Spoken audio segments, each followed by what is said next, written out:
We can always press pause. If we need to do something, but yeah, we're just talking about the pronunciation, and then we realized we weren't recording, so here we are recording. But Yeah, we also worked out that we think that Cupid, when we keep reading out Cupid, is Kama, Kama, Kama. a god of love. So yeah. Yeah. I was gonna say, so I've been learning the tablas, and so we need to play. There's da and ta, yeah, and so it makes me say them like I have to read it out before I'm allowed to hit the drums. Da da ti da da da ti da da da ti, and so you have to say da, like you got to use your chest, da, as opposed to da. yeah. Yeah, but we like Those slight differences, it's like probably hard for you to hear through the computer. yeah, but the Um, English language, we just don't have those different enunciations, do we? mm, Of, yeah, it's using it's the same in Thai as well. Like whenever yeah. I'm in Thailand, like sometimes like there's a few words that I'll know and I'll try and say something and people start laughing. I'm like, what? And they're like, no, you said this, not that. I'm like, oh no, whoops. Like, yeah. Mm, yep. And for some reason, English is the language that everyone wants to speak. Baffles me. Yeah. Nah. Yeah. All Um, right. Well, yeah. So where were we up to? Well, I guess we marked we're it. up to the 25. Olympicon 25. Yeah. Oh dear. Oh dear. 25. Um. Right. Do you wanna start? Can do, Yeah. yeah.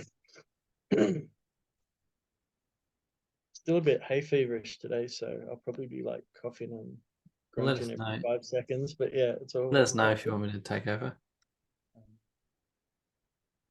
okay. 25. Yeah.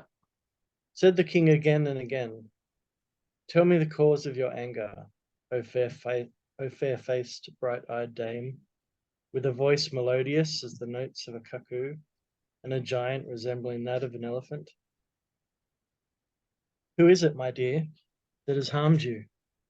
Who is there with the head of to spare, and who it is that is courted by death? Tell me what pauper I should exalt to the position of a king, and what monarch I should banish from this kingdom. I could slay even an immortal, were he be your enemy. Of what account, then, are men and women who are mere worms, as it were? You know my disposition, O beautiful lady. My mind is enamored of your face, as the kakora bird is of the moon. O my beloved, my people and my family and all that I possess, my sons, nay, my life itself, are all at your disposal. If I tell you anything insincerely, O good lady, I should be guilty of falsely swearing by Rama 100 times. Ask with a cheerful countenance, whatever please your mind, and adorn your charming limbs with jewels. Distinguish within yourself between an opportune and inopportune hour, and give up, my darling, this unbecoming attire at once.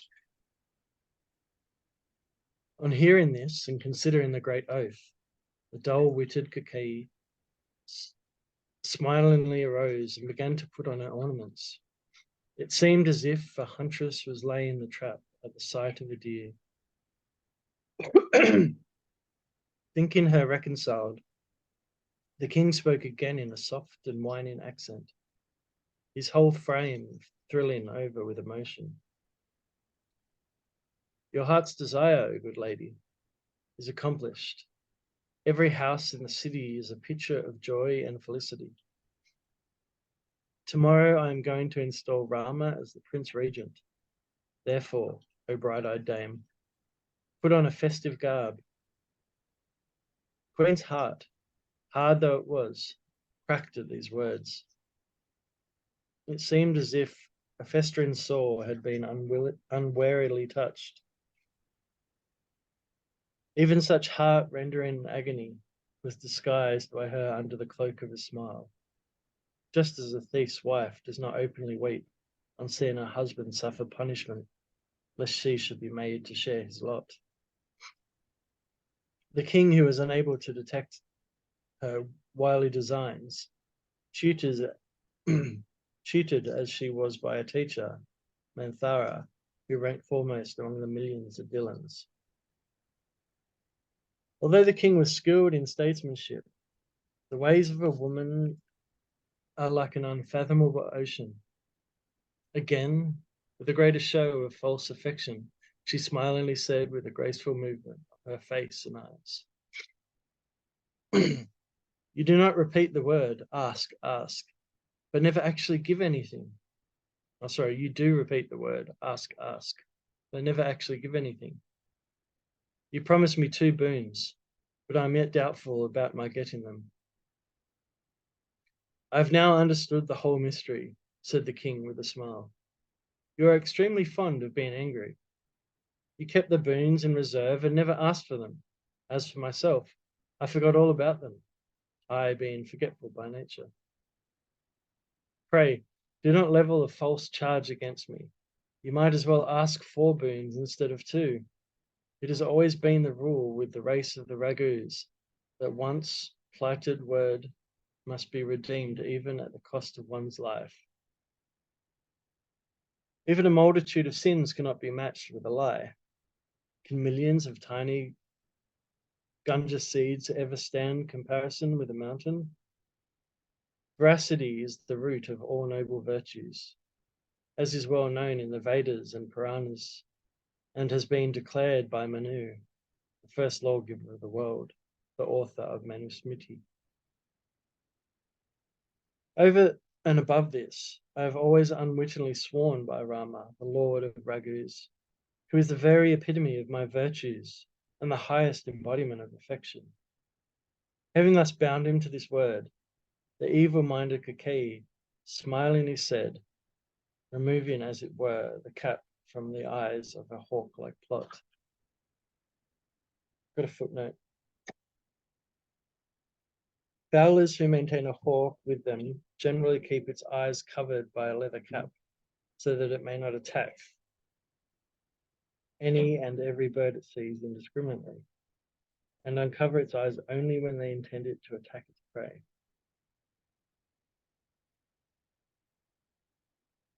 The king's desire to see Rama installed as the Prince Regent of Ayodhya represented a lovely grove, and the joy that prevailed everywhere stood for a host of charming birds. Queen Kakeyi, like a Bila woman, sought to release a fierce falcon in the form of her piercing words.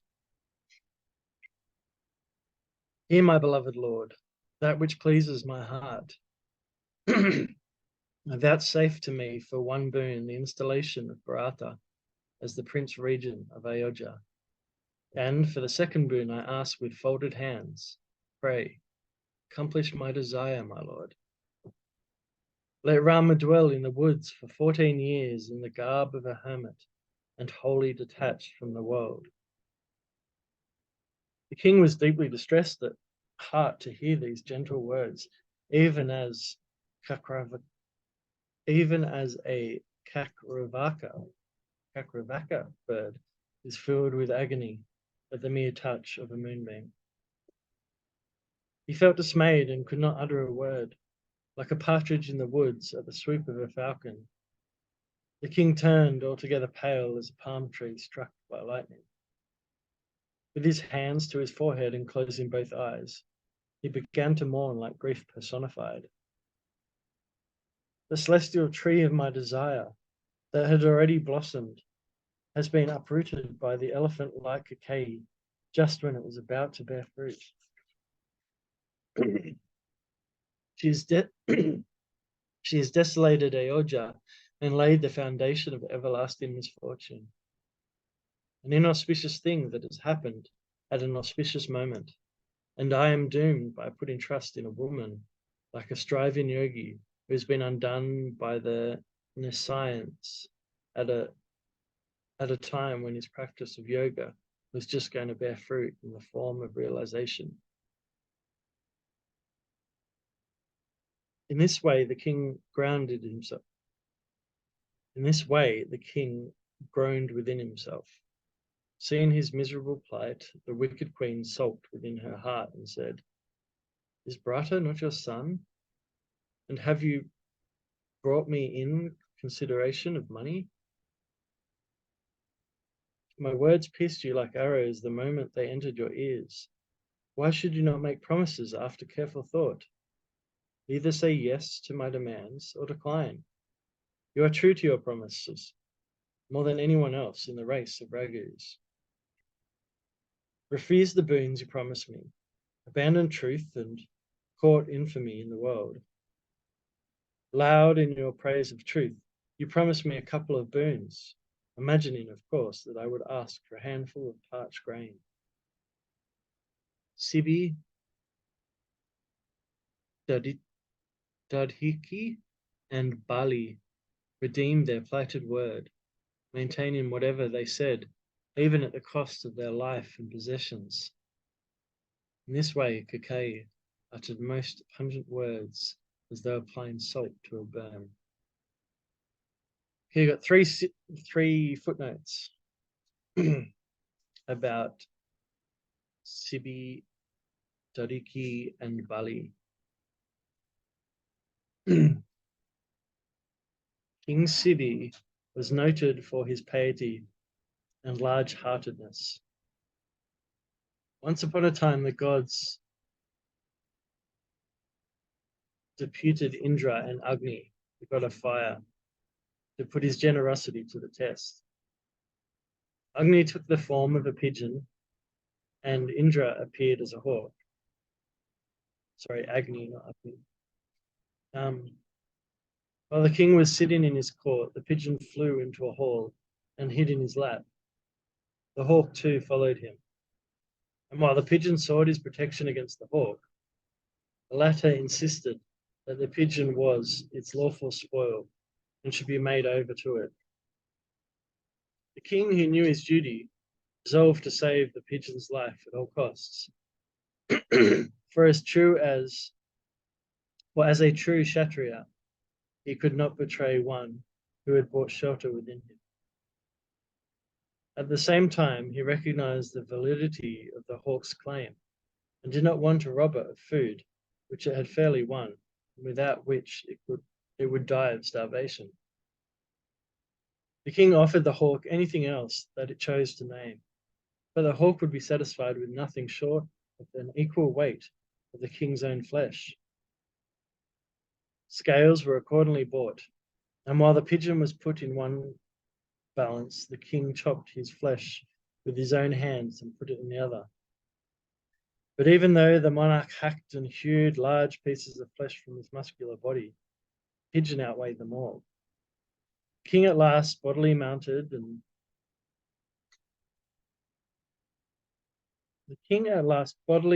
the balance and was just going to sever his head when Indra and Agni appeared in their own celestial forms and interposed. They blessed the king and made him whole again.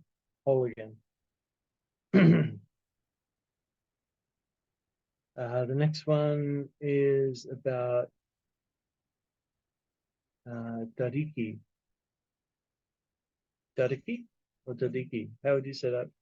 Um, the Ichi. I'd say the C as a CH. Darichi. But I don't know. I don't know. Yeah. Okay. I haven't heard it said before, so da Um, da he da he no. It's a hard one. Da he Dadichi. Dadichi. Who knows? When Indra and the god, when Indra and the other gods were hard pressed by the demon Richa, they approached Bhagavan Vishnu and sought his protection.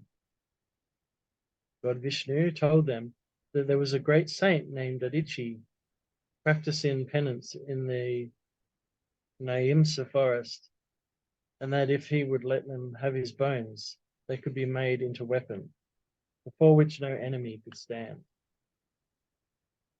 Dadichi, or Dadiki, as soon as he heard what they wanted, gave up his ghost, and out of his bones, Vishvakarma, the artisan of the gods, made a thunderbolt with which Indra easily dispatched Vitra. The next one is about Bali. Demon King Bali was so powerful that he acquired dominion over all three worlds and ousted the gods from heaven. The mother of the gods, Aditi, prayed to Lord Vishnu for relief, and the latter was born as a son to Aditi in the form of the dwarf Vamana. The dwarf appeared before Bali as a Brahmana boy and asked for alms.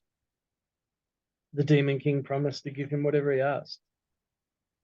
Bhagavan Vamana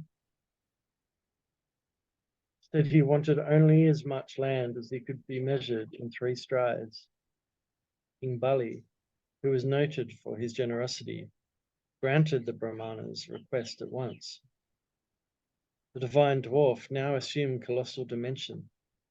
In 1 stride, he measured the whole earth and covered heaven with another.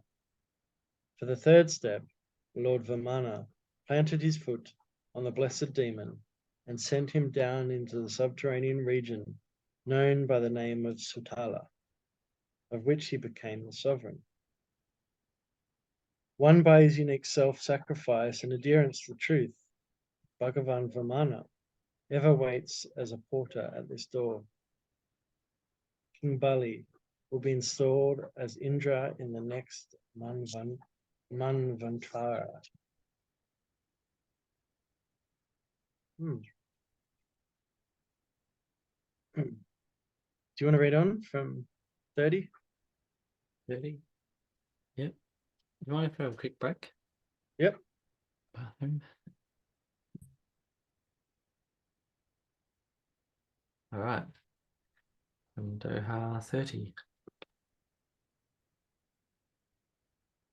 A champion of righteousness, the king took courage and opened his eyes, and beating his head, sighed out, "She has smitten me in the most vital part."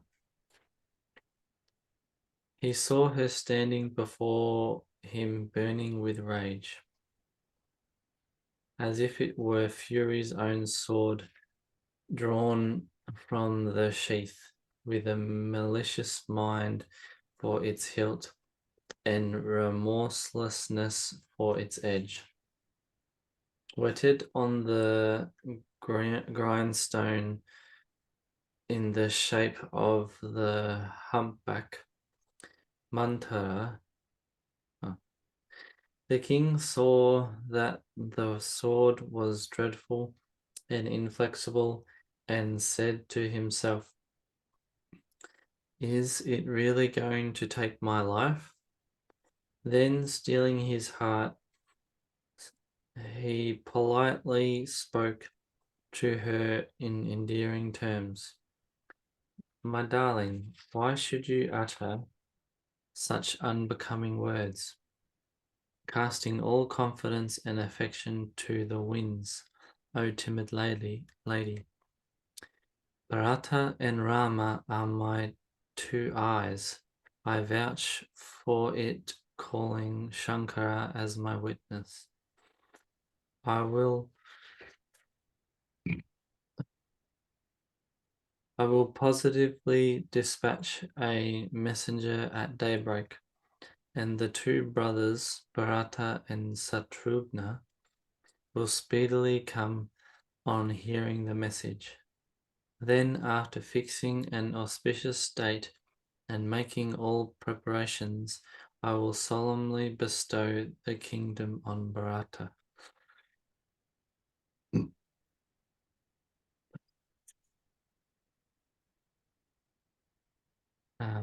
Rama has no greed of sovereignty and is deeply attached to Bharata. I was only going to follow the usage obtaining among the princes, considering the seniority and juniority of the two princes. I sincerely tell you, swearing by Rama 100 times, that his mother Kausalya never said a word to me in this connection. No doubt I arranged everything without consulting you, and that is why my cherished desire has not been realized. Now give up your anger and put on a festal garb. A few days hence, Bharata will be the Prince Regent. Only one thing has caused me pain. The second boon that you have asked for is something incongruous. My heart is still burning with the agony caused by it.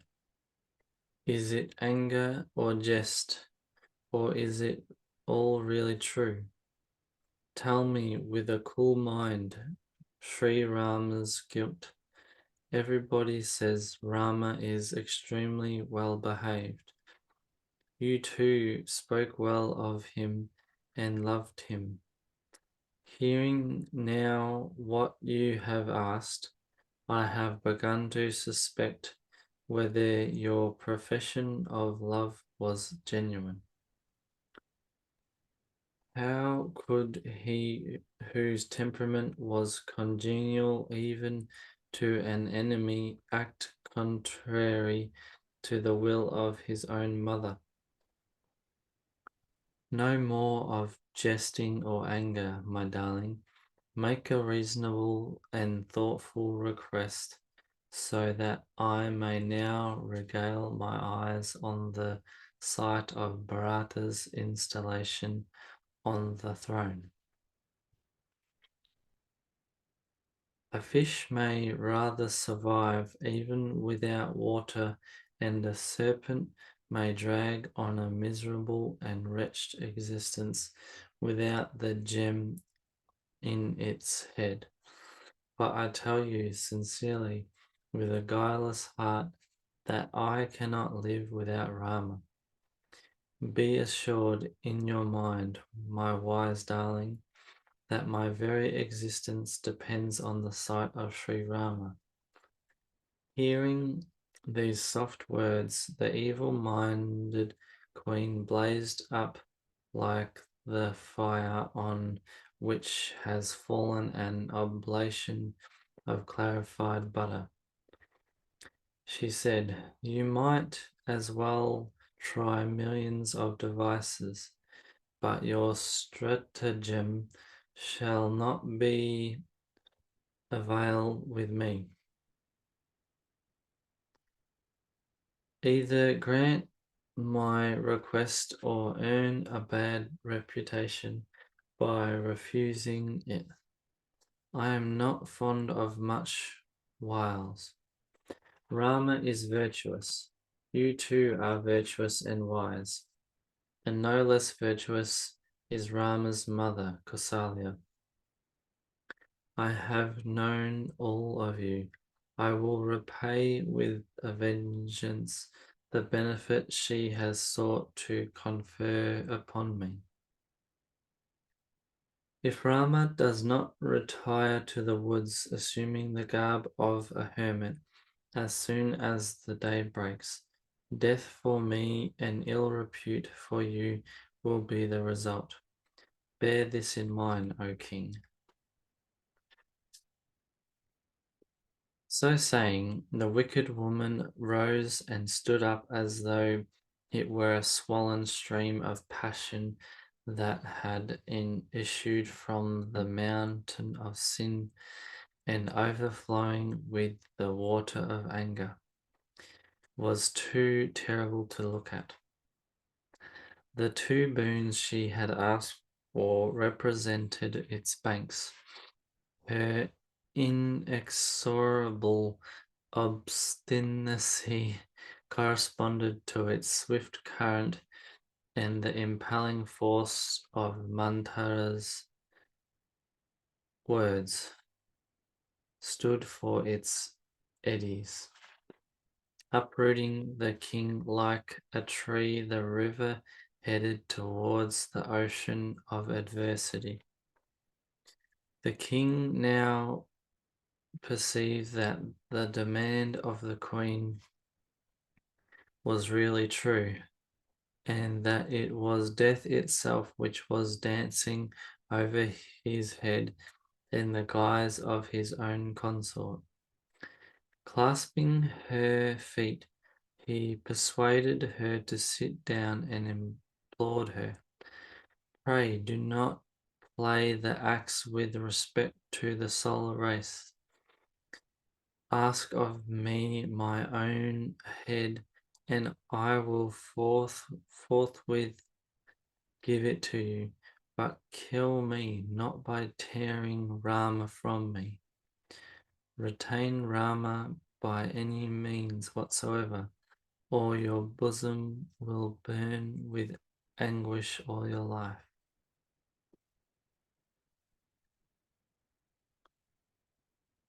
When the king saw the malady uncontrollable, he dropped on the ground, beating his head and sobbing in most piteous tones. "Rama, O Lord of Raghus."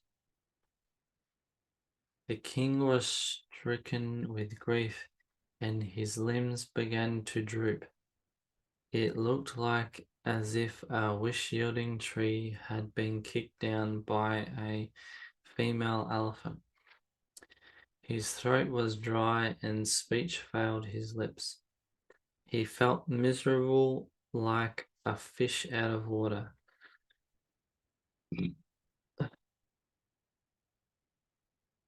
Kaikei plied him once more with pungent and harsh words, injecting poison as it were into his wound. If this was what you intended doing in the long run, what emboldened you to say, "Ask, ask"? Can both these things happen at the same time? O sovereign of the earth, to laugh a boisterous laugh and to look grave, to enjoy the reputation of being generous and yet be stingy. Is it possible to retain unscathed while playing the hero? Either go back upon your word or forbear. Pray do not wail like a woman. Life and wife, sons, home, wealth, and land have been spoken of as no better than a straw in the eyes of a man who is true to his word. On hearing these poignant words, the king exclaimed, "Say what you will, you are not to blame for it. It is my doom which has possessed you like a devil and is using you as its mouthpiece." Bharata would never covet sovereignty, even unwittingly.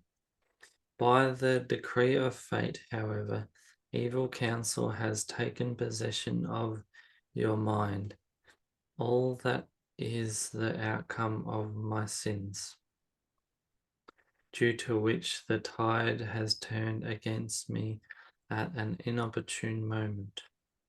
Beautiful Ayodhya shall flourish again under the sovereignty of Rama, the abode of all virtues.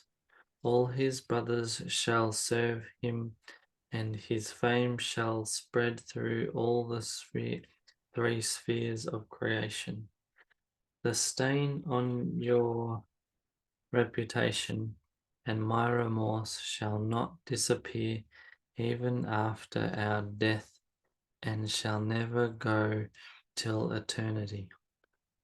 Now do whatever pleases you. Only keep out of my sight, hiding your face. So long as I live, I beseech you with joined palms. Pray speak not a word to me again. You will repent in the end, O hapless woman, that you killed a cow for the sake of gut.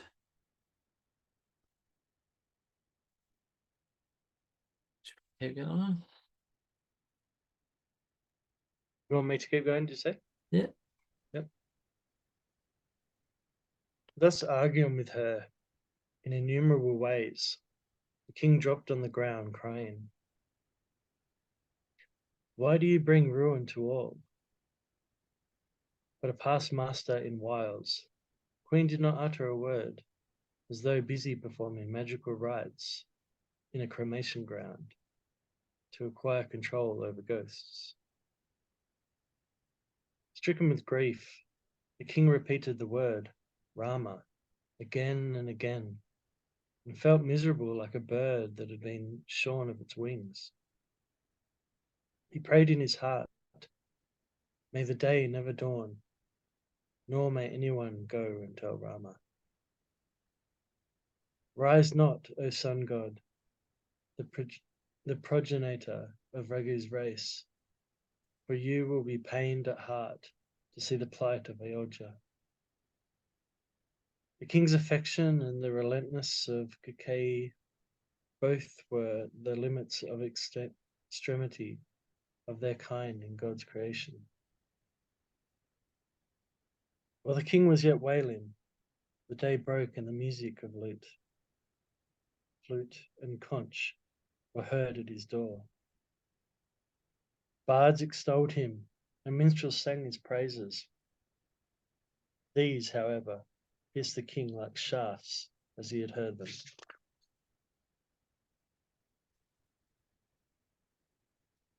These and other tokens of rejoicing pleased him not, even as ornaments repel a widow who has decided to accompany her deceased husband to the other world. Oh, a widow, sorry, that makes more sense.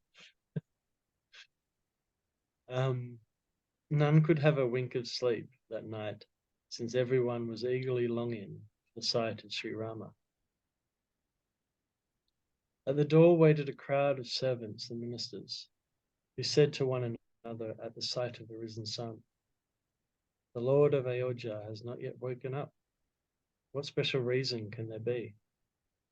The king used to wake up during the last watch of night every day. His not getting up today appears most strange to us. Getting into the palace, O Sumatra, you go and wake him up. On receiving his orders, we may proceed with our work. Sumatra then entered the Garnaseum, but it wore such a dismal appearance that he was afraid to advance. It looked like a monster that would spring on him and devour him. Its sight was so repelling. It seemed to be the very abode of calamity and sorrow. Since nobody answered his questions, he proceeded to the apartment where the king and queen, Kakeyi, were. Greeting the king with the words, "Be victorious and live forever," and bowing his head, he sat down. He turned pale to behold the condition of the king, who lay on the ground distracted with grief and colourless like a lotus stalk torn from its roots. The minister being too alarmed to ask any question, Kakeyi, who was full of evil and void of all good, broke the silence. The king had no sleep last night. Heaven alone knows the reason. He has been simply repeating Rama, Rama till daybreak and refuses to disclose the reason. Therefore, call on Rama and bring him soon. Thereafter, when you have come back, you may ask further details. Judging from his master's looks, that the king approved of this idea. Sumantra left. He concluded that the queen had contrived some evil design. He felt so distressed with anxiety that his legs refused to move ahead. What will the king speak to Sri Rama after calling him? He wondered. Recovering himself, he repaired to the gate, and seeing him disconsolate, all began to question him. He, however, reassured them. He, however, reassured them all and proceeded to the apartment where the ornament of the solar race Sri Rama was. And Sri Rama saw Sumantra come in. He received him with honor, treating the minister on a par with his father. Looking at Sri Rama in the face, Can I interrupt? Sorry. hmm, I always get confused with Sumatra, who Sumatra is, and Sumitra. So I'm just bringing out this contents thing of oh no, notes. the William Bucks contents. Yeah. So who are we talking about now? Sumatra. Sumantra. So isn't he just the king's aide? Sumantra, the royal charioteer, There's whereas a lot Mitra, of this. There's a lot of S's. yeah. So Mantra, Sumantra the is the royal charity of Ayodhya, yeah, and whereas Sumitra is the mother of Cedric Mother and Lakshman. and Lakshmana.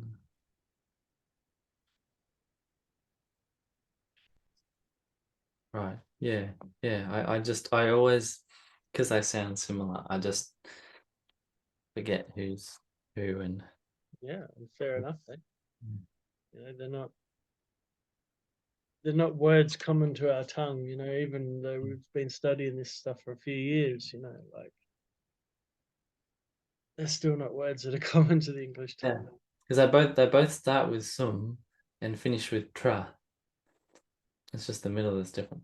But anyway, thank you. I just so yeah, I'll probably refer to that a lot. No, I think it's good. It's helpful. To find where I was. Mm, okay.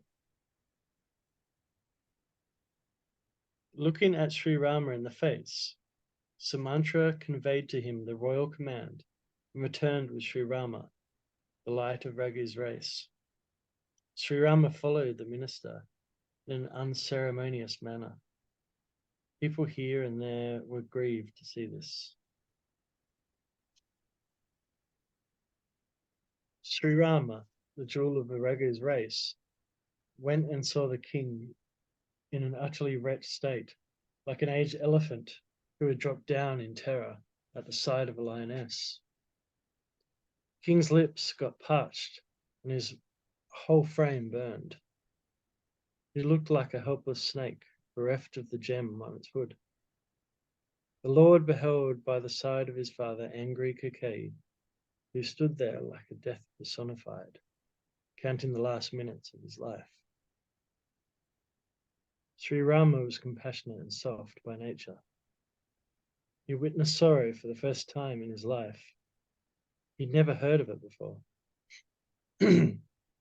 Yet, recovering himself as the occasion demanded, addressed Mother Kakeyi in the following sweet words. Tell me, dear mother, the cause of my father's distress, so that an attempt may be made to redress it. Listen, Rama, the sole cause is this. The king is very fond of you. He'd promised me 2 boons on my choice, and I asked whatever I liked. The king, however, is stricken with grief to hear my request, for he cannot shake off his sensitivity on your score. Love for his son on one side, and his plighted word on the other, the king is placed on the horns of a dilemma. Obey his command if you can, and rid him of a severe mental torture. Kay unhesitatingly spoke these pungent words, with callousness itself was sore distressed to hear. With a tongue for a bow, and words for so many shafts, and with the king for a delicate target, as it were. It looked as if stiffness had taken the form of a great hero and practiced bowmanship. Having communicated the whole matter to Sri Raghunatha, she sat like the very embodiment of heartlessness. The son of the solar dynasty, Sri Rama, the natural fountain of joy, smiled within himself and spoke words which were free from all rancour and were so sweet and agreeable that they seemed to be the very ornaments of speech. Listen, mother, that son alone is blessed, who is devoted to the words of his parents. Son who gratifies his father and mother is rare in the wide world, mother.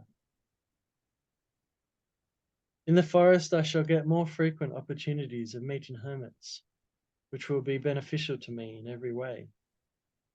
On top of it, I have my father's command and your approval to boot, mother. Again, Bharata, who is dear to me as life, will get the kingdom. God is propitious to me in every respect today. If I do not proceed to the woods, even in such situation, I should be reckoned foremost in an assembly of fools. Those whose nature, a castor oil plant leaving the tree of paradise, and barter away nectar for poison, they too will not lose an opportunity like this, should they ever get it. Ponder this fact in your mind and realize it, mother. Only one thing pains me the most, mother. I am grieved to see the king sore distressed. That my father should be so overwhelmed with grief over a trifling matter is more than I can believe, dear mother. The king is stout of heart and a fathomless ocean of goodness. I must have committed some great offence, which prevents the king from speaking out his mind to me. I adjure you, therefore, to tell me the truth. The words of Sri Rama, the chief of Raghus, were natural and straightforward, yet the evil-minded Kakeyi gave them a perverse twist. A leech must always move obliquely, even though the water on which it moves has a smooth surface. The queen rejoiced to find Sri Rama agreeable towards her proposal, and said with a false show of affection, I swear by you and Bharata that no other cause of the king's affliction is known to me. You are hardly capable of any offence, dear son. The source of delight that you are to your parents and brothers. What you say is all true. You are devoted to the words of your father and mother. I adjure you to counsel your father that he may not incur opprobrium in the evening of his life. It is hardly desirable for him to disregard the virtues that have given him a son like you. The polite words adorned her detestable mouth, even as a sacred spot like Gaia beautifully. Sorry, let me reread that. These polite words adorned her detestable mouth, even as sacred spots like Gaia beautifully the accursed land of Magadha, South Bihar. All these words from Mother Kakeyi sounded pleasant to Sri Rama, in the same way as waters of all kinds are hallowed through their confluence with the holy Ganga. The king's spell of unconsciousness was now somewhat over. He remembered Rama, uttered the word Rama, and then changed sides. And the minister Sumantra informed him of Sri Rama's arrival and made humble submission to him in words appropriate to that occasion. Hearing that Sri Rama had come, the king recovered himself and opened his eyes. The minister, Sumantra, helped his sovereign to the sitting posture, where the latter beheld Rama falling at his feet. Overwhelmed with emotion, the king clasped him to his bosom as though a serpent had recovered its lost gem. The monarch kept gazing on Sri Rama, and a torrent of tears streamed forth from his eyes. Overpowered with grief, he could not utter a word and pressed the prince to his heart again and again. He inwardly prayed to God that Sri Rama might not proceed to the woods. Invoking the mighty Lord Shiva, he solicited him, saying, "Hear my prayer, O ever blissful Lord Shiva. Being quickly pleased and indiscreetly generous as you are, pray, relieve my affliction, knowing me, your humble servant, to be in distress. Dwelling as you do in the hearts of all, as the prompter of actions, so impel Rama that he may flout my word and stay at home unmindful of the plighted word, sense of propriety and filial affection. Let worldwide disrepute be my lot, and let my good name perish. I would fain be damned to perdition, and forego heaven, the abode of the immortals. Subject me to all severe hardships, but let not Rama be taken away from my sight." The king thus prayed within his heart, but did not open his lips. His mind quivered like an aspen leaf, perceiving that his father was overpowered with affection and apprehending the mother Kakeyi might say something again. Sri Raghunath spoke, after due deliberation, words which were not only humble, but also appropriate to the place, time, and circumstances. "Dear father, I make bold to submit something. Pray forgive me this impropriety on my part, knowing that I am yet tender of age. You have suffered for a most trifling matter, and the pity of it is that nobody apprised me of it before. When I saw you, I asked Mother Kakeyi and was relieved to hear what she told me." Stop with it, buddy. Number Sorry? 45, was it? Yeah, yeah. I just got to go grab Oh, something. So, do you want to pause or do you want to? yes, sorry. Yep, sure. All right. Doha 45.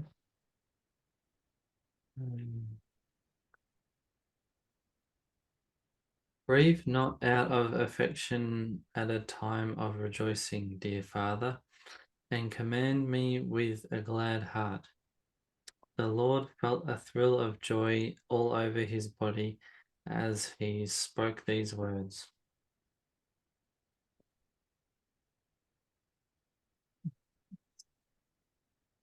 Blessed is his birth on the surface of this earth, whose Father is rejoiced to hear of his doings. He has in his hand all the four prizes of life, viz., religious merit, material riches, sensuous gratification, and final beatitude.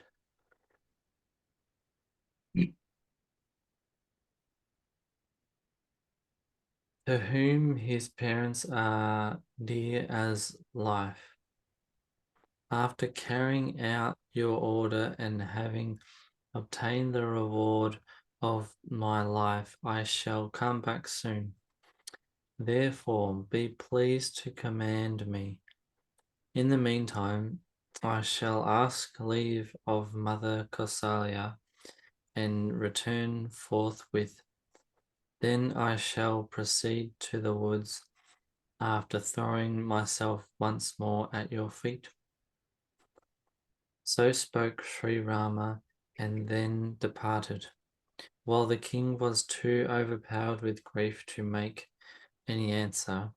This most unwelcome news spread throughout the city as though the sting of a scorpion had circulated its poison throughout the body. Every man and woman who heard this was distressed, even as trees and creepers are blasted at the very sight of a forest fire. Whoever heard it beat his head wherever he happened to be. The grief was too great to be borne.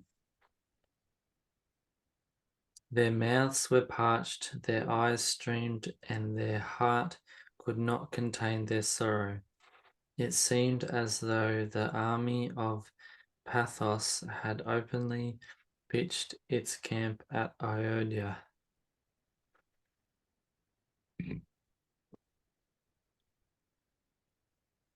When everything was ready, God upset the whole plan.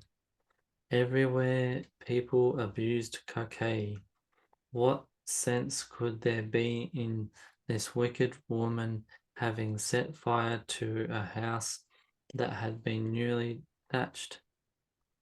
She seeks to perceive after tearing out her eyes with her own hands, and wishes to taste poison, throwing away nectar. This crooked, hard-hearted, and evil-minded wretch has appeared as fire to burn the cluster of bamboos in the shape of Raghu's race. Sitting on a twig, she has hewn the tree itself. In the midst of joy, she has raised a structure of sorrow. Sri Rama had always been dear to her as life. What has led her to resort to such perversity? Seers have truly said that a woman's mind is altogether incomprehensible, unfathomable, and enshrouded in mystery. Sooner may a man catch his own reflection than know the ways of a woman. What is there than fire cannot consume? What is there that cannot be engulfed by the ocean? What is there that a powerful woman, miscalled powerless, Abala in common parlance, cannot accomplish? And what creature is there in this perishable world that death cannot devour? Having first ordained one thing, the Creator has now ordained quite the reverse of it. Having shown us one spectacle, he would not show us quite another. Some people said, the king has not done well.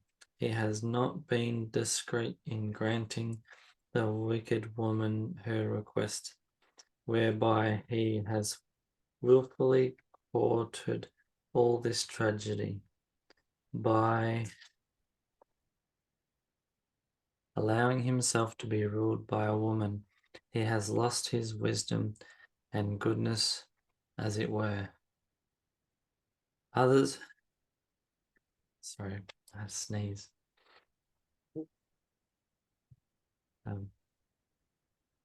Others who were saner did not blame the king, recognizing as they did his high standard of morality. They repeated at length to one another the narratives of Shibi, Da Da Dadichi and Harishandra. Footnote. Harishandra, the son of Vishanku, was a king of Ayodhya and the 28th in descent from Ishvaku. Ikshvaku, the founder of the Solar dynasty.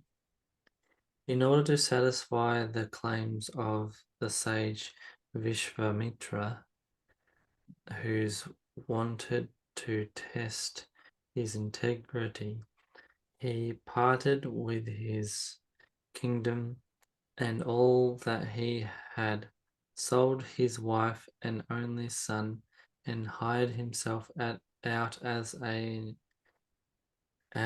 the employee of a Pariah. para, Pariah? pariah who kept a burning garter. Whenever a dead body was brought for cremation there, Harish Chandra used to recover the toll and make it over to his master. One day it so happened that a snake bit his only son, Rohita, and the ex-queen brought the dead prince for cremation to the same garter. Even though the ex-king recognized them to be his own wife and child, he would not allow the child to be burnt without recovering the usual toll. At last the penniless woman offered to part with the rag with which she had covered her shame, and the heartless ex-monarch was going to strip her naked when the gods interposed and restored the pious king to his throne and all his former prosperity. Back to the text. Some suggested Bharata's connivance, while still others passively heard what their companions said. Others stopped their ears with their hands and bit their tongue as they exclaimed, "This is untrue. All your merits will be destroyed as you utter these words. Sri Rama is dear to Bharata as his own life. Sooner shall the moon rain sparks of fire or nectar have the same effect as poison than Bharata ever dream of doing anything preju preju Prejudicial. prejudicial. Say it again. Prejudicial. Prejudicial, yeah, to the interests of Sri Rama. Some blamed the creator who had offered nectar but actually given them poison. The whole city was astir and everyone felt distressed. There was deep agony in their heart and their briskness was gone.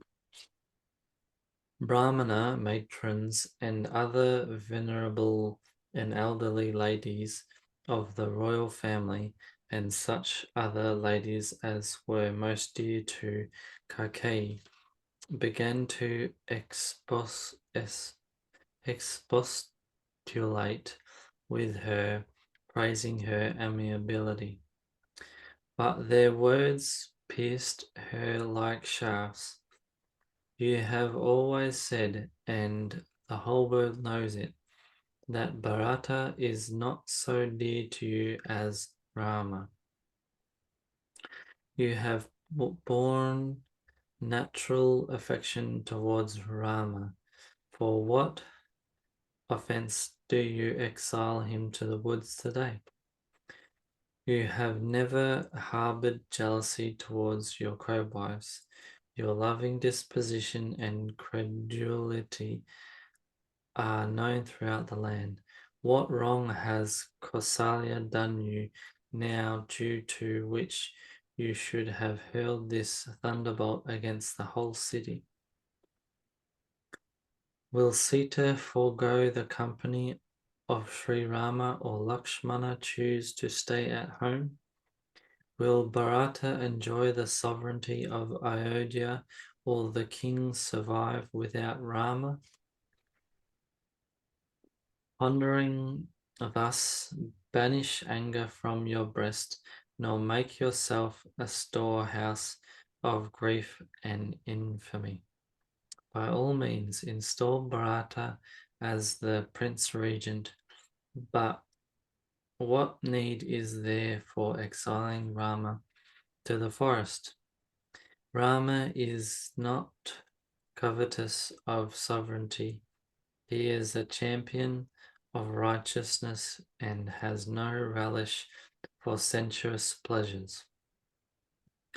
He, let Rama abandon his home and live with his preceptor. Ask this of the king as your second boon. In case you do not follow our advice, you will gain nothing. If you have only played some joke, let us know by openly declaring it. Does a son like Rama deserve to be exiled to the woods? What will the world say about you when they hear of it? Up quickly and devise some means to avert grief and obloquy. Devise some means to avert grief and infamy and save your family. Forcibly dissuade Rama from proceeding to the woods and make no other suggestion. As the day without the sun, as the body without life, and the night without the moon, so the city of Ayodhya without the Lord of Tulasidasa, Sri Rama. Just consider this, O irascible lady.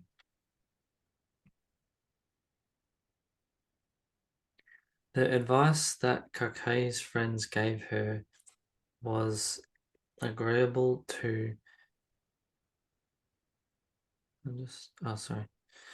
The advice that Kakei's friends gave her was agreeable to hear and salutary in consequence. But she gave no ear to it, tortured as she was by the mischievous humpback. She gave no reply and wore a sullen look due to anger that could not be easily curbed.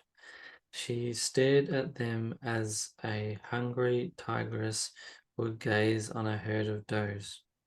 Finding her disease incurable, her friends left her, saying as they went, "Wretched fool, fate could not brook her sovereignty and has betrayed her. She has done what nobody else would do." Men and women of the city thus lamented and showered numberless abuses on the wicked woman. They burned with terrible agony and sighed. There can be no hope of life without Rama, they said.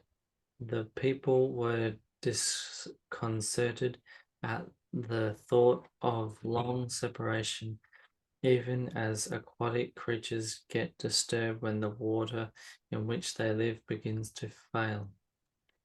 Men and women alike were overcome with excessive grief.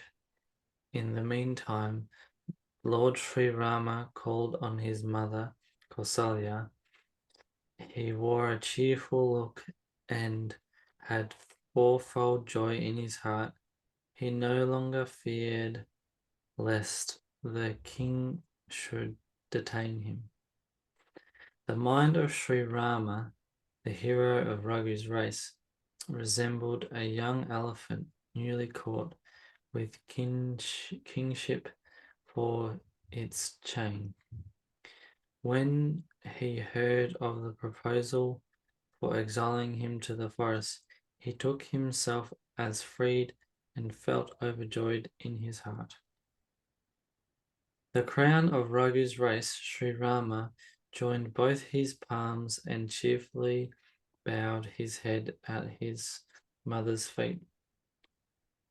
She blessed him and clasped him to her bosom and scattered jewels and raiment around him in order to protect him from evil. The mother kissed his lips again and again with tears of affection in her eyes and her limbs thrilling over with joy. Seating him on her lap, she pressured him once more to her heart, while milk flowed from her graceful breasts due to excess of love. Her affection and joy were altogether beyond description. It seemed as if a pauper had attained the position of Kubera, the god of riches. Fondly regarding his lovely countenance, the mother spoke to him in endearing terms. Tell me, dear child, I beseech you, when will be that delightful and auspicious hour, the beautiful culmination of piety, virtue, and joy, and the highest reward of human birth? Do you want to keep going? And for which all men and women long as anxiously as a thirsty pair of katuka birds for an autumnal showering, due the brief period when the sun is in the same longitude as the constellation named Svati, the Arcturus. I adjure you, my darling, to bathe quickly, and take some sweet dish of your choice. See your father after that, my boy, for I say it is already too late. Even on hearing these most agreeable words of his mother, which were blossoms, as if it were, of the celestial tree of affection, laden with the honey of joy and fountains of world prosperity, the bee of Sri Rama's mind could not be lured by their charm. An epitome of righteousness that he was, Sri Rama clearly discerned the path of his duty and spoke to his mother in exceedingly polite terms. Father has bestowed on me the kingdom of the forest, where there will be great opportunities for me in every way. Therefore grant me leave with a cheerful heart, so that my journey to the forest may be replete with joy and blessing. Be not obsessed with erroneous fears due to affection, dear mother. By your goodwill, all will be well. Spending 14 years in the forest and having obeyed my father's commands, I will come back and behold your feet again. Be not sad at heart. The gentle and sweet words of Sri Rama, the chief of the Raghus, pierced the mother's heart and rankled there. Alarmed to hear his serene speech, she turned pale in the same way as the Yavaska plant is blasted by the rain shower. The agony of her heart was beyond description, like that of a doe that has heard a lion's roar. Her eyes were wet with tears, and her body violently shook like a fish that had got inebriated by sucking the scum raised by the first monsoon shower.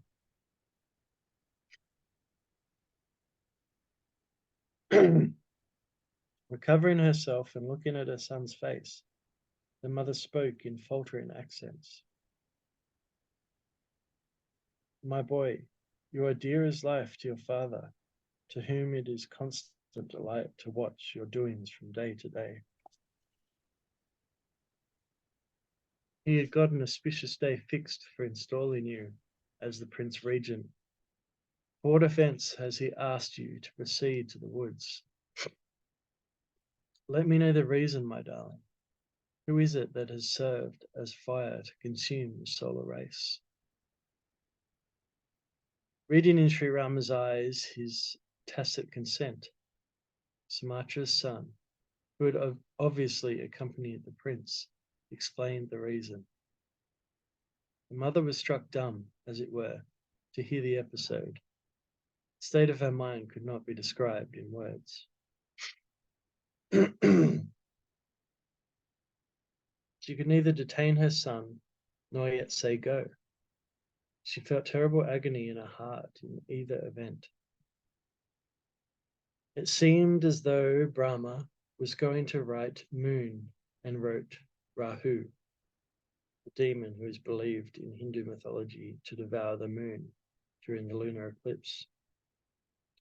Instead, through a slip of the pen, she said to herself, the ways of providence are always averse to war, she surmised. Kausalya's judgment was swayed on the one hand by her sense of duty and on the other by her affection.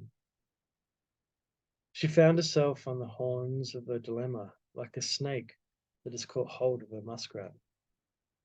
If I press, actually, there's a footnote on muskrat. Footnote says, it is popularly believed in India that if a snake once catches hold of a muskrat, mistaking it for an ordinary rat, and later discovers its identity, it can neither devour it nor disgorge it. But if it devours it, it is sure to die, and if it disgorges it, it goes blind.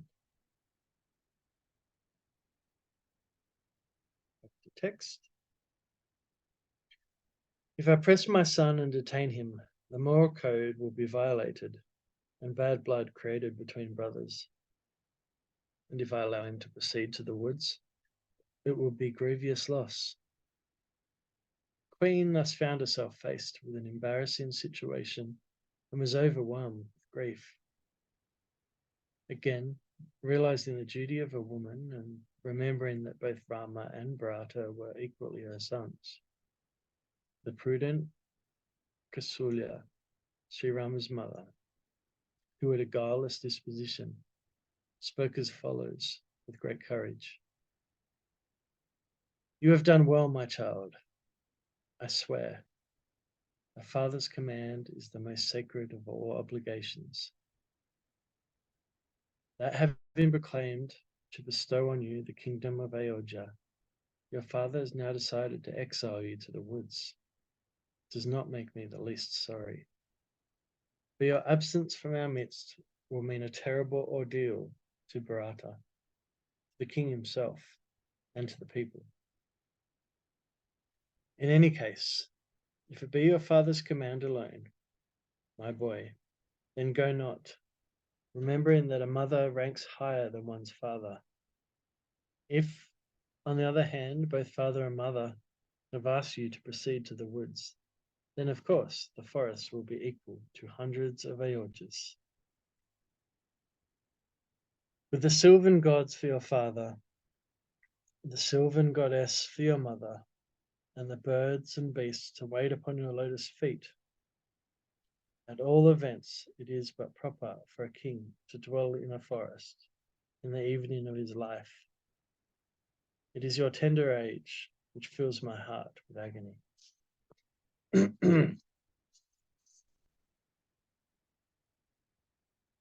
How blessed is the forest, and how luckless Ayodhya, that will be deserted by you. O crown of Raghu's race, if I ask you, my boy, to take me with you, your mind will be filled with doubt. That on this pretext I want to detain you. You are supremely dear to all, my child. You are the life of our life, the vitality of our soul, the prop of our life that you are, you say. Mother, I go to the forest, while I remain rooted to my seat, even on hearing these words, and repent. Realizing this, I do not press my suit, exaggerating my false love. I only pray that remembering me as your mother, you should not allow me to slip out of your mind.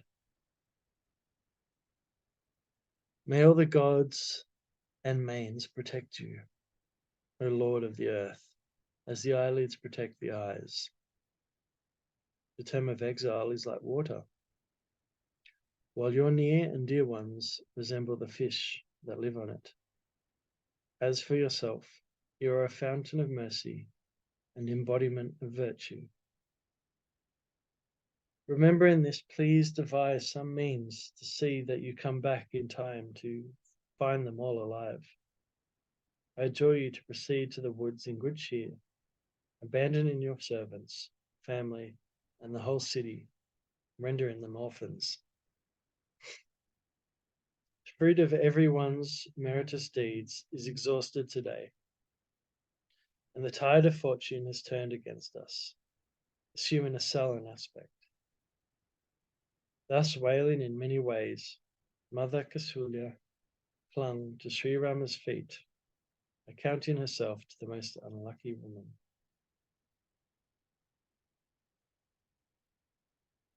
Her heart was filled with terrible and deep agony, and the profusion of wailings was beyond all description.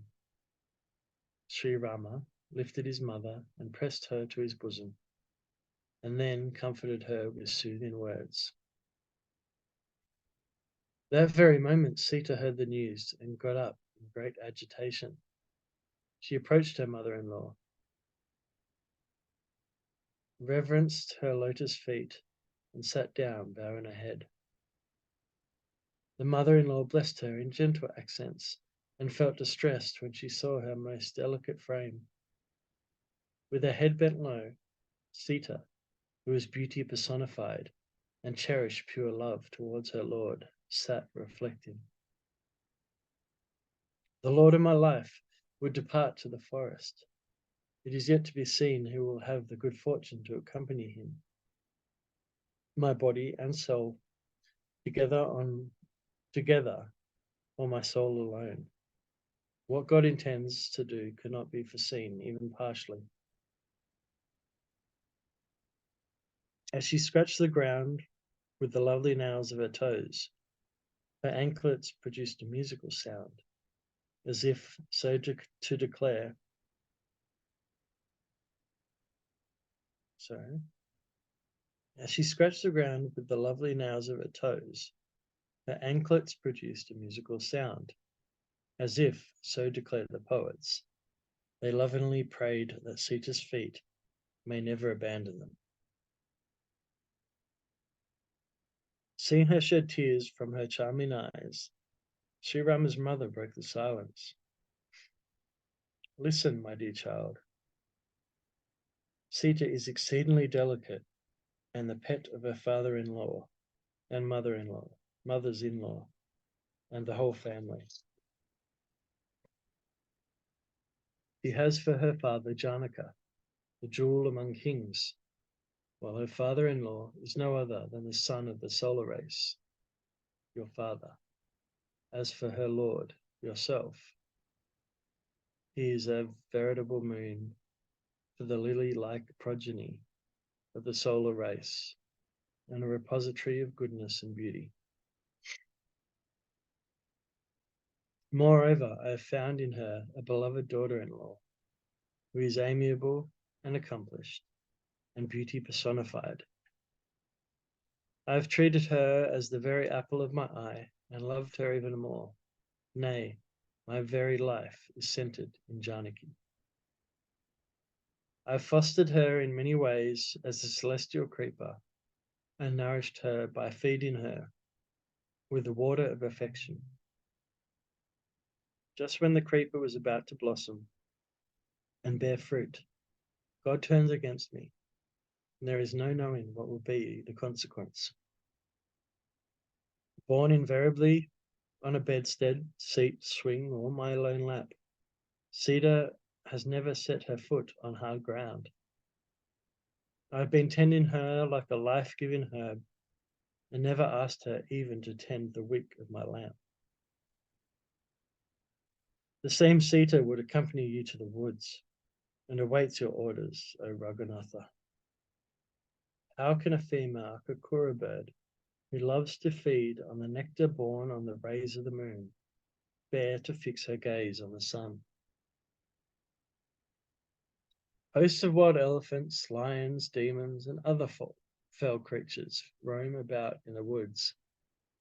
Can a beautiful life-giving herb fit in with a poison weed, my boy? For residing in the forest, God has created Kola and Kirata girls who are unaware of sensuous pleasures.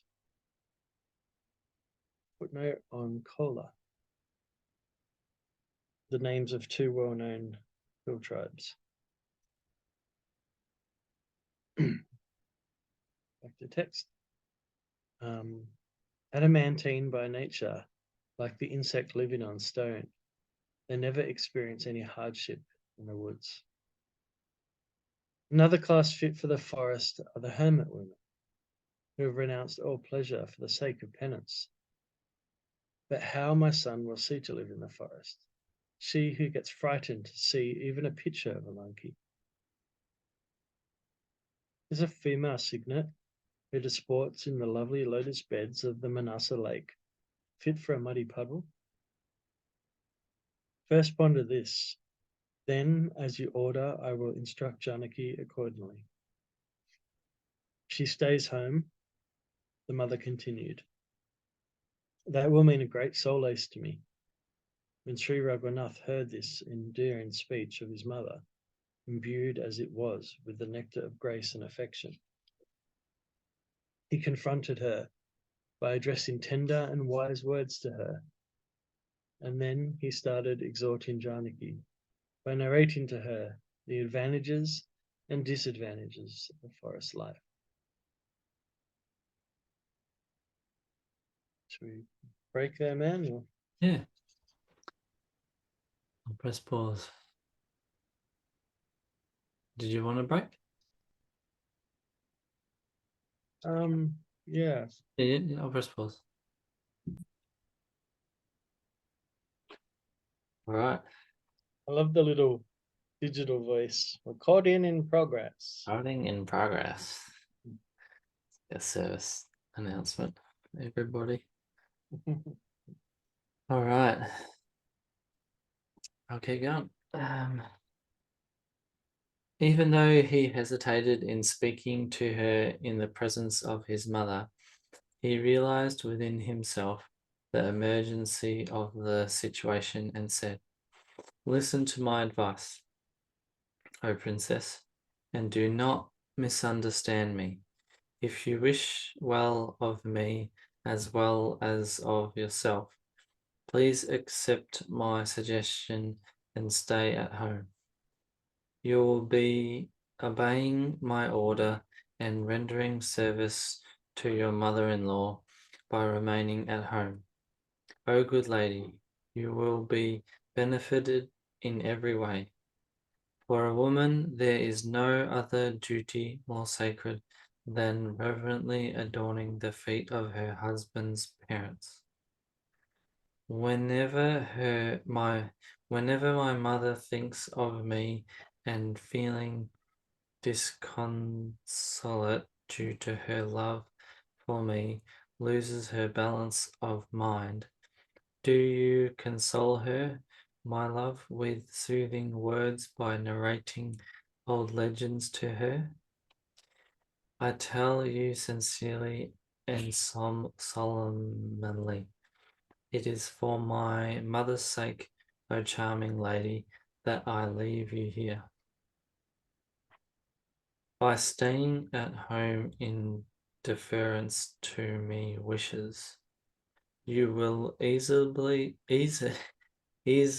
obtain the reward of virtue approved of by one's elders and the Vedas, whereas by giving themselves over to obduracy,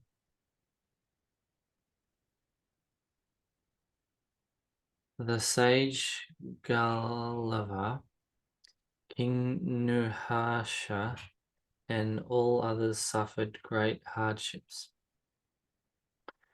Footnote on Galava. Galava was a pupil of the celebrated sage Vishvamitra. When he was about to leave his guru after completing his studies, he requested the latter to ask something by way of the preceptor's fee, Guru Dakshina. Vishvamitra would ask nothing, but Galava persisted in importuning him. At last, in order to get rid of his obstinate student, the sage Vishvamitra ordered him to get for him 1,000 snow-white horses with dark ears. Galava had to experience a good deal of trouble in procuring this rare breed of horses. And now the footnote on King Nahusha.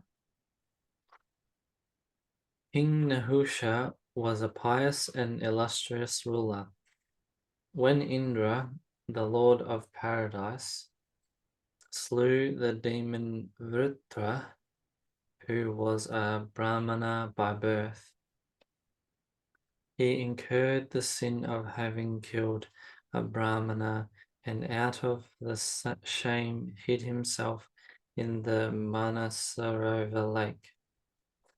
Finding themselves without a king, the gods installed King Nahusha on the throne of Indra and proclaimed him as their ruler. Nahusha once beheld Indra's wife and, enamored of her beauty, longed to take her to wife. Shorchi,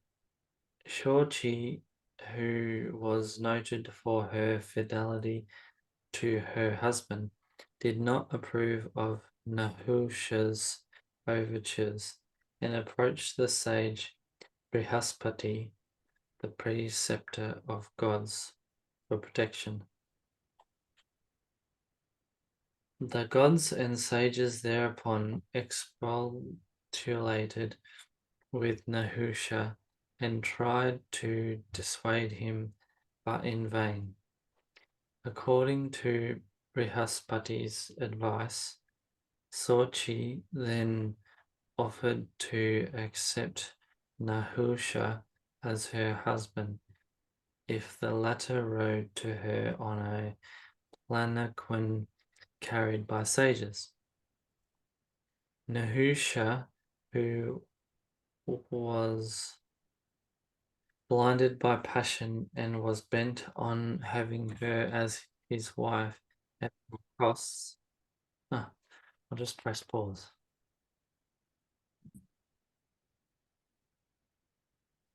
Right, we're back.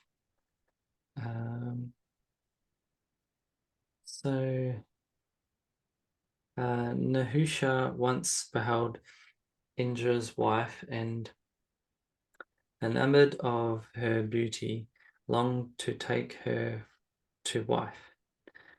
Shorchi, who was noted for her fidelity to her husband, did not approve of Nahusha's overtures and approached the sage Brihaspati, the preceptor of gods, for protection. The gods and sages thereupon expostulated with Nahusha and tried to dissuade him, but in vain. According to Brihaspati's advice, Shorchi then offered to accept Nahusha as her husband if the latter rode to her on a palanquin carried by sages. Nahusha, who was blinded by passion and was bent on having her as his wife at all costs, gladly agreed and prevailed on the sages to carry him on their shoulders. As the sages, who got tired very soon, were proceeding rather slowly, Nahusha spurred them on, and while doing so, kicked the sage Agastya, and the latter pronounced a curse upon him that he should take the form of a python. That was the footnote. Now we're back to the text. Oh, 61:1. yes. As for myself, listen, O fair and sensible lady, I will soon return after redeeming my father's word. Days will steal away quickly, therefore heed my advice, O charming lady. If, on the other hand, you persist in your obstinacy due to your affection for me, O pretty girl, you will eventually come to grief. The forest is rugged and most dreadful, with its terrible heat, cold, rain, and blasts. The tracks are beset with prickly grass and thorns and stones of various kinds, and you will have to tread them without any protection for the feet. Your lotus-like feet are delicate and lovely, while the paths are most difficult and intercepted by huge mountains, caves and chasms, streams, rivers, and rivulets that are unapproachable, unfathomable, and terrible to look at. Bears and tigers, wolves, lions, and elephants raise such a cry as staggers one's presence of mind. The ground will be your couch and the bark of your trees, your raiment white, while bulbs, fruits, and roots will be your food. And do you think even these latter will be available to you all year round? You will get everything according to its season. Man-eating demons roams about in the woods and assume all sorts of deceptive forms. The water of the hills is exceedingly unwholesome. The hardships of the forest are beyond all description. There are terrible serpents and fierce wild birds and multitudes of demons who steal both man and woman. The boldest shudder at the very thought of the forest, while you, O fawn-eyed lady, are timid by nature. You are not fit for the woods, O fair lady. The world will revel me when they hear that I am taking you to the forest. Can a female singlet who has been brought up in the nectarine water of the Manasa lake live in the salt water of the ocean? Can a cuckoo that has made merry in a young mungo grove have its appropriate place in a thicket of karila bushes? Pondering this in your heart, stay at home, O moon-faced lady. The hardships of the forest are great.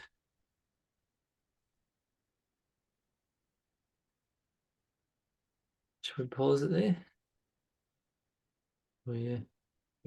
Yeah, it's up to you, man. I can read a bit more if you want finish me, up? but hey, I just knew you had to go. I didn't want to go too long. read up to 66. Yep. Am I Yeah. reading? Yeah, yeah, sure. Okay. He who does not reverently follow the advice of a selfless friend, preceptor and master, has to repent fully at heart and surely comes to grief. When Sita heard these soft and winsome words of her beloved Lord, her lovely eyes were filled with tears.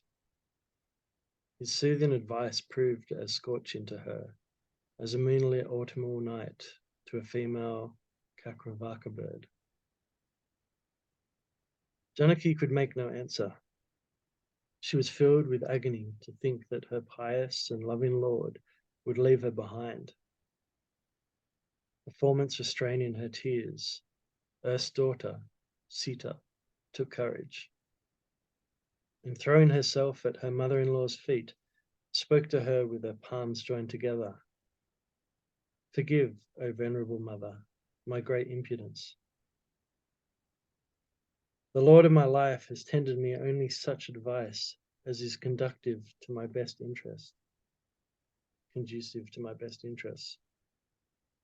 I have, however, pondered within myself and realized that there is no calamity in this world as great as being torn away from one's beloved Lord.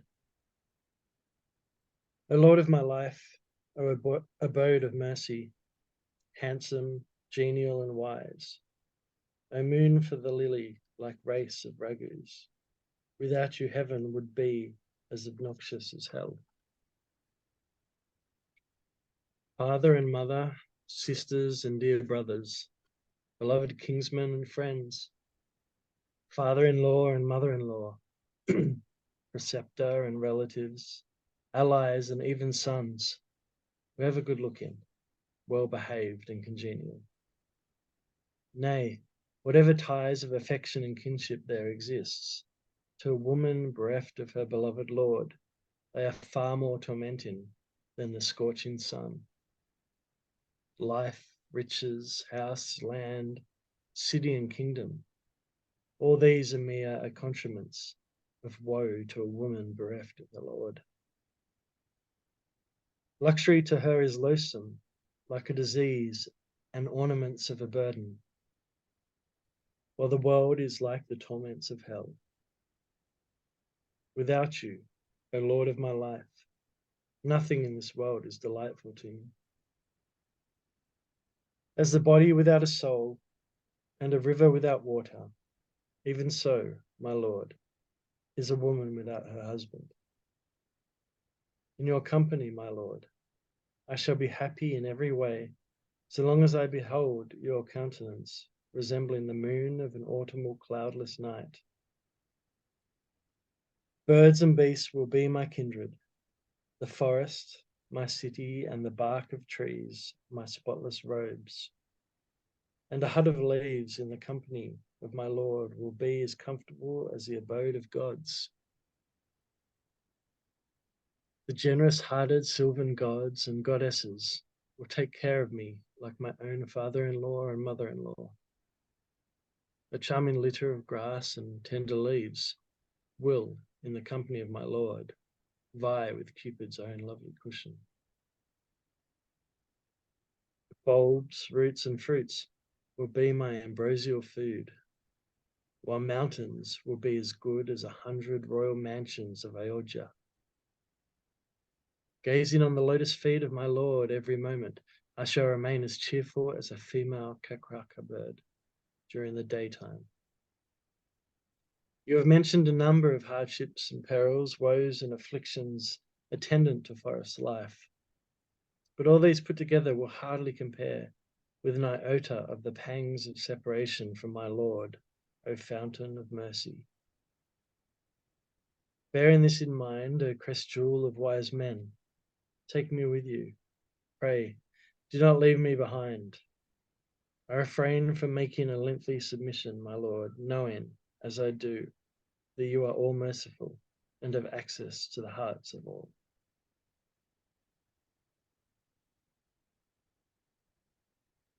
Want to finish off there? Yeah. 66. Yeah.